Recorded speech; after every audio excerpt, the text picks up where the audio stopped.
un espacio así nomás necesita, entonces estoy que... Iniciamos. Un saludo fraternal a todas y todos los que nos siguen. El día de hoy tenemos una grata visita en la Defensoría del Pueblo de Bolivia. Tenemos a Enrique Leaño, no solamente nuestro flamante alcalde del Gobierno Autónomo Municipal de Sucre, sino nuestro presidente de la FAM. Querido Enrique, bienvenido a la Defensoría del Pueblo. Queremos expresarte todo el cariño y toda la alegría que nos has traído el día de hoy. Nadia, un gusto poderlas saludar, y a través de usted a todo el personal, valiente personal que trabaja en la Defensoría. Para nosotros es el gusto, para nosotros es la alegría, el sentimiento es recíproco ante tan noble y valiente institución a la cual nosotros admiramos, y de verdad decimos que le debemos mucho como bolivianos. Las instituciones las hacen las personas, y nosotros creemos que estamos por demás bien representados por nuestra defensora, por Nadia y por supuesto por todo el equipo que trabaja. Muchísimas gracias por invitarnos. Gracias, Enrique. Bueno, el día de hoy hemos firmado un convenio importante entre la Defensoría del Pueblo y la FAM, pero queremos hacerle una consulta al presidente de la FAM. Estamos en un momento todavía de post-crisis, todavía de crisis. La pandemia, los hechos del 2019 han generado golpes dentro de la sociedad. En ese marco, ¿cuál es el rol que tiene la FAM? O sea, ¿qué se ha propuesto la FAM de aportar al país, desde la FAM, desde los gobiernos autónomos municipales?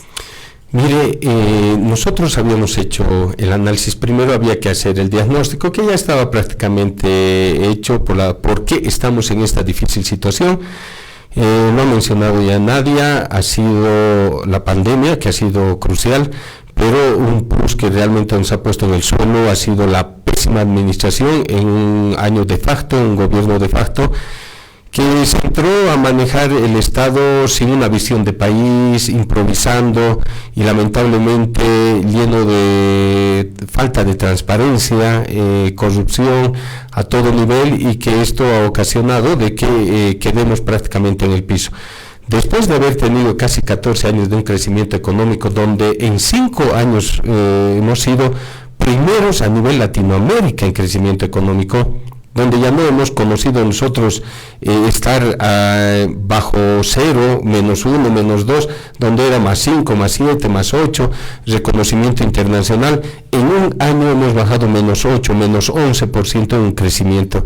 Se da cuenta que realmente ha sido algo catastrófico, y que a partir de ese diagnóstico, juntamente hablando con el presidente Lucho, vimos que los municipios ahora juegan un rol importante, desde las autonomías municipales, desde lo que vienen a ser los pueblos originarios con sus autonomías, las autonomías del Chaco, donde nosotros nos convertimos en un pilar fundamental para lo que es la reactivación económica. Y en ese sentido es que hemos ido trabajando con una visión de FAM, de que todos los municipios nos convertimos prácticamente ahora en lo que es el pilar fundamental, la reactivación económica, y lo que viene a ser el control de la pandemia. Son dos puntos vitales e importantes para la FAM en este tema. ¿Y cómo hacemos el tema de la reactivación económica? Nosotros desde el inicio habíamos pedido que el presidente promulgue la ley de la planificación del Estado para que podamos ya tener nuestro plan quinquenal. Si no, hubiéramos estado improvisando, no hubiéramos tenido una visión, un norte como país, y a Dios gracias esto se ha dado a la brevedad posible. Hubieron sectores que argumentaban que se estaba violando las autonomías municipales o regionales, cosa que después de las explicaciones que dio la ministra ya se confirmó de que esto no es así, sino que más bien nos da un norte para desarrollar. Y el tema de la pandemia, que para nosotros es vital en el sentido de que si nosotros tenemos un pueblo enfermo o no tenemos cómo poder trabajar, nunca vamos a reactivarnos. Y el factor vital para que esta cuarta ola no tenga los resultados catastróficos que tuvimos en la primera y tercera ola, sin duda es las vacunas. Las vacunas han sido lo que nos está llevando a esta estabilidad. Quique, ¿cuál ¿cuál es el involucramiento? ¿Cuáles son las líneas de acción que se contemplan dentro de esta reactivación económica a lo que son poblaciones en situación de vulnerabilidad? Nos referimos a personas con discapacidad, nos referimos a mujeres, niñas, niños y adolescentes, también a la población LGBTIQ+. O sea, ¿cómo se logra incorporar dentro de la reactivación económica a estas poblaciones que, si bien son parte de la generalidad de la población, son diferenciadas por su situación de vulnerabilidad? Mire, esta ha sido una de las más grandes debilidades de los municipios y creemos también de las gobernaciones, no atender en sus máximas necesidades a estos grupos.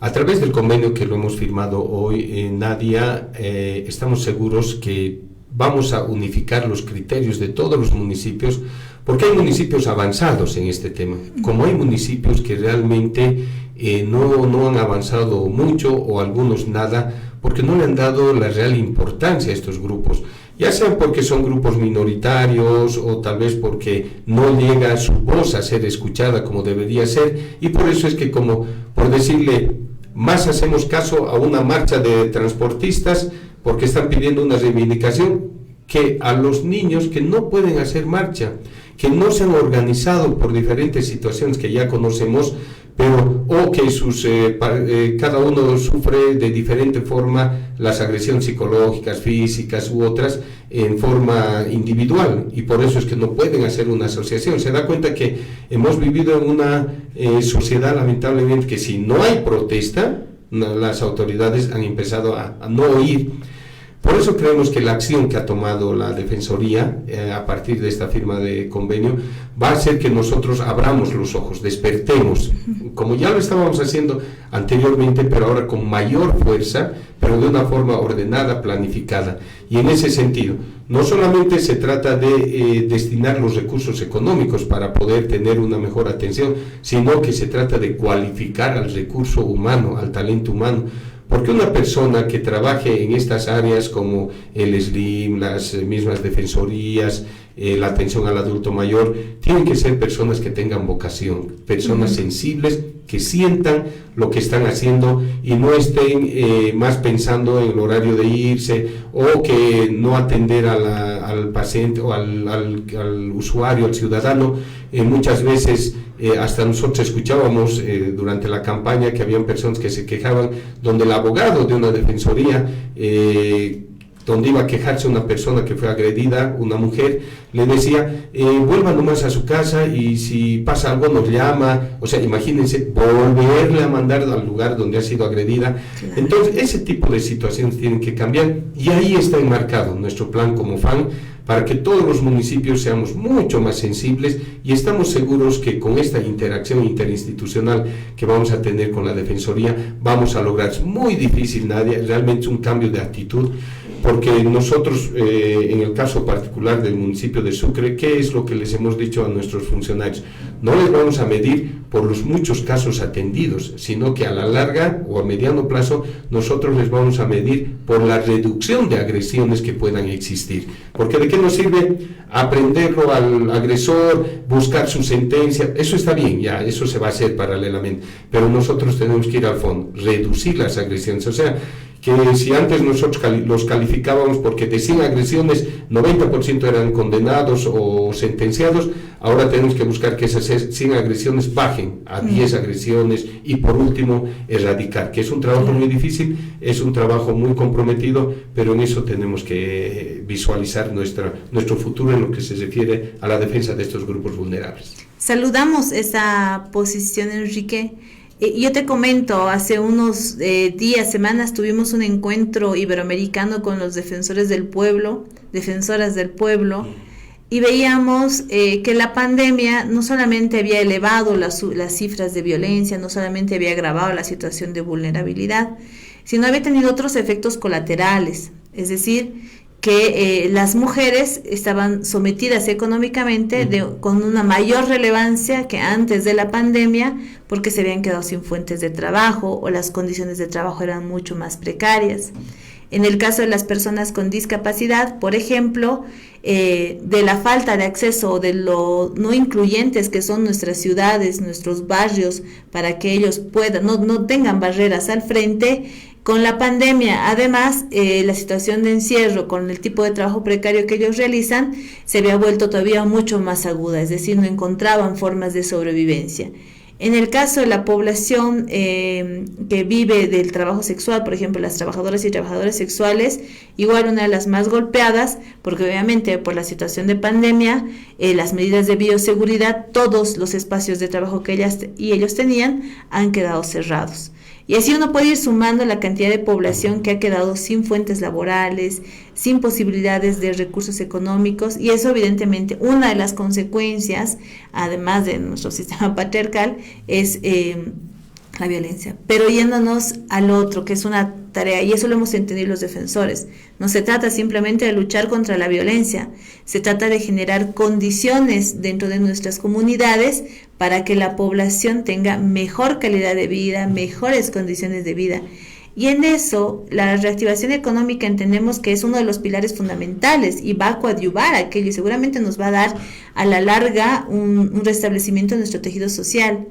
Pero en el corto plazo, y nuevamente esta pregunta es, en el caso de estas poblaciones que se les ha dicho en desventaja, desfavorecidas, que están en situación de vulnerabilidad, ¿hay una visión o hay una línea en esta reactivación económica pensando en ellos, pensando en fuentes de empleo para aquellos que tradicionalmente están en lo informal? Además, en muchos casos se ha hablado de los bonos, las ayudas económicas, entre otros. Pero nosotros hablamos de este tipo de fuentes de trabajo, oportunidades para el emprendimiento. ¿Se lo está pensando desde la FAM? Sí, mire, Nadia, lo que dice es cierto. Hay mucho sometimiento económico y a partir de eso viene la violencia económica. O sea que eso se da a todos los niveles. Eso hemos podido ver. Y como dicen también, no hay que darle pescado, sino hay que enseñarle a pescar, porque si no, todo el tiempo va a estar dependiente de que alguien le dé algo, ya sean los bonos y demás.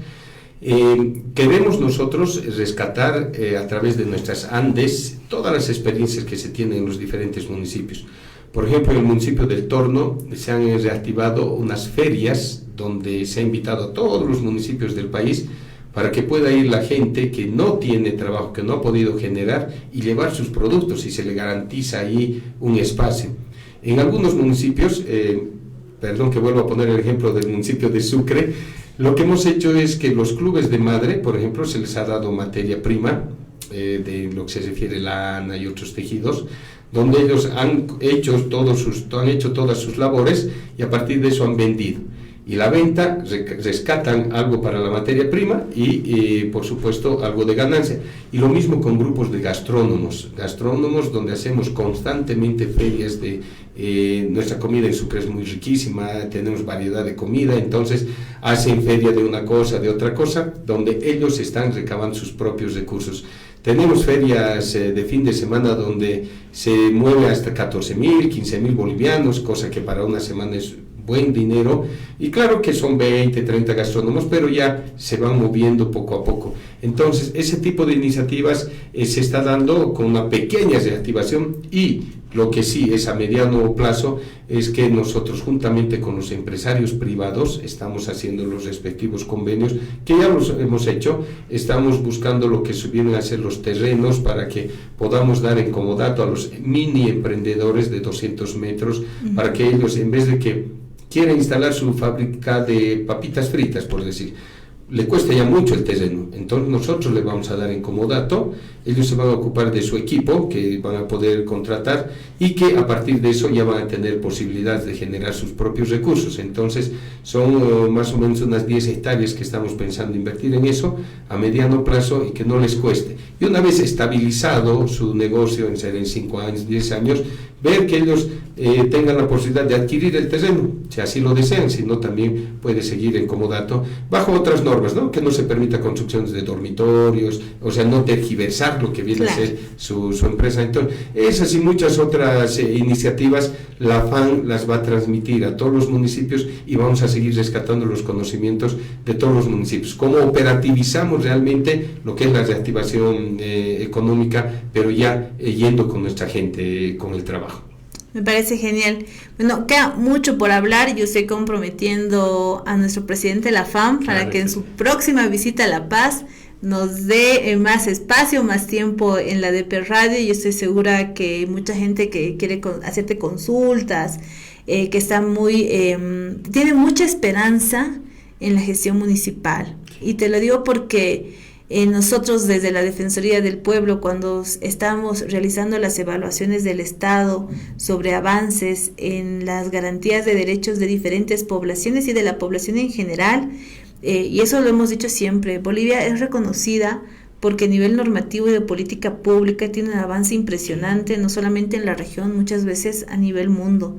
Sin embargo, uno cuando llega a las comunidades y llega a la realidad, todavía faltan esos lazos para que esa norma se implemente, y ahí el rol de los municipios, por eso decía, en un momento histórico de post-crisis, es fundamental. Sí. Enrique, queremos comprometerte para volver a DP Radio, y bueno, quiero terminar con tal vez un sueño o un objetivo relacionado a derechos humanos que tenga la FAM para el 2022.